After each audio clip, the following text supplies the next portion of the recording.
introduction.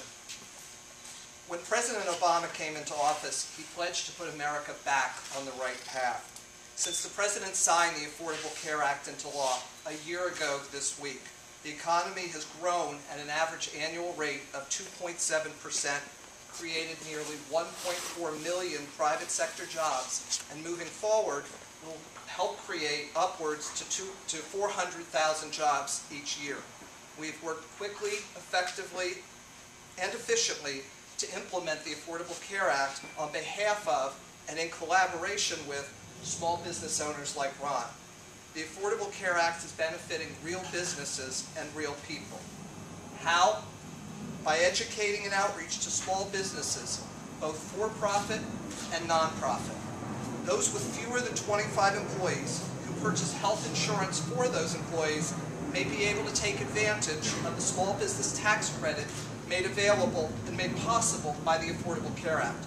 Right now, small business owners can receive up to 35% towards an employee's health insurance premium, while tax-exempt firms can receive up to 25%. And in a few years, those amounts increase to up to 50% for small businesses and 35% for those tax-exempt organizations. Opportunity. Opportunities to put their hard-earned money back into their businesses, into their employees, into their families, and yes, into their communities. And this is just the type of benefit businesses need. On average, small businesses pay 18% more than do large businesses for the same insurance policy. We must do better to support our small businesses across Nevada and across the country. And after all, they are the lifeblood and backbone of our economy. As Ron mentioned, the small business tax credit goes part of the way to help him and others ease the burden placed on small businesses for providing employee-based insurance.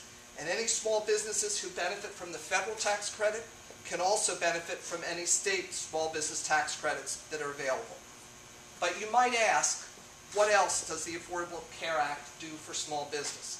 It makes health insurance affordable for small business by expanding coverage options, increasing purchasing power, and giving consumers, not insurance companies, control over their own health care.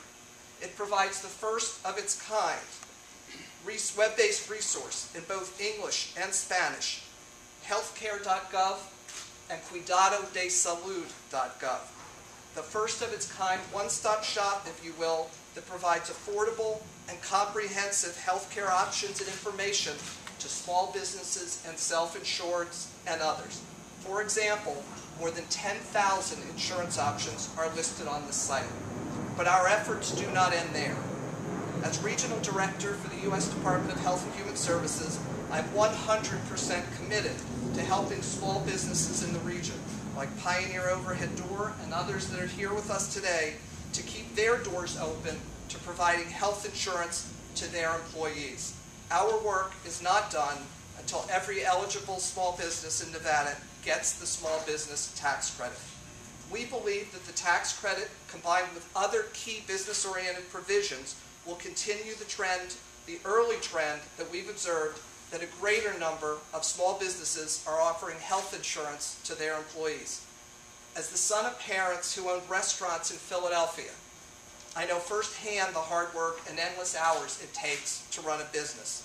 My mother and stepfather built 2 successful Italian restaurants, and despite their best efforts, were unable to offer health insurance to their employees. You see, collaborating with and educating small businesses and finding ways to offer health insurance is personal for me. I'd like to think that if my folks had the opportunity to take advantage of a small business tax credit, that they might have been able to offer insurance to their employees. Tens of millions of small business employees can benefit from these tax credits across our country. But the commitment to successfully implement the Affordable Care Act doesn't end with me. The President has demonstrated that his administration is ready and willing to work with everyone to improve the law. If anyone has ideas about how to improve the law in ways that make healthcare better or more affordable, we are willing and ready to work with them. But what we are not willing to do is go back to the days when insurance companies could deny someone coverage because of a pre-existing condition, or limit, or even drop their coverage when they get sick. I have seen this all too often in my extensive travel across Region 9 in Nevada, California, Arizona, Hawaii, and the Pacific. I have met those with chronic health conditions, individuals, young and old, parents, families, small business owners, that have been denied insurance or dropped when sick.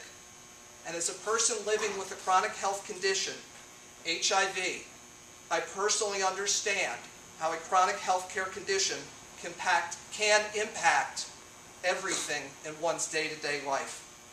With all of the challenges before us, this is not the time to step back. It's the time to move forward. Today and in the years ahead, our focus continues to be laser-focused on implementing the Affordable Care Act efficiently, effectively, and as effectively as we can, so that we'll continue to get the benefits of the law to all those who stand to gain. In conclusion, I want to thank the Majority Leader, Senator Harry Reid, for his extraordinary leadership and partnership, both in the enactment of this historic law and its implementation. He and his staff are working tirelessly with HHS Secretary Kathleen Sebelius, our department, across the federal government, to ensure the successful implementation of the law for Nevadans. His devotion to this state and nation cannot be understated. Small Business Majority is another very valued partner, and we're very honored and fortunate to have John Arnsmeyer here. He and his colleagues in this organization, Small Business Majority, have done more than any other national non-governmental organization to educate and bring a small business tax credit to America's small business. So thank you very much, and I'd like to turn it over to John Arnsmeyer, CEO and founder of Small Business Majority.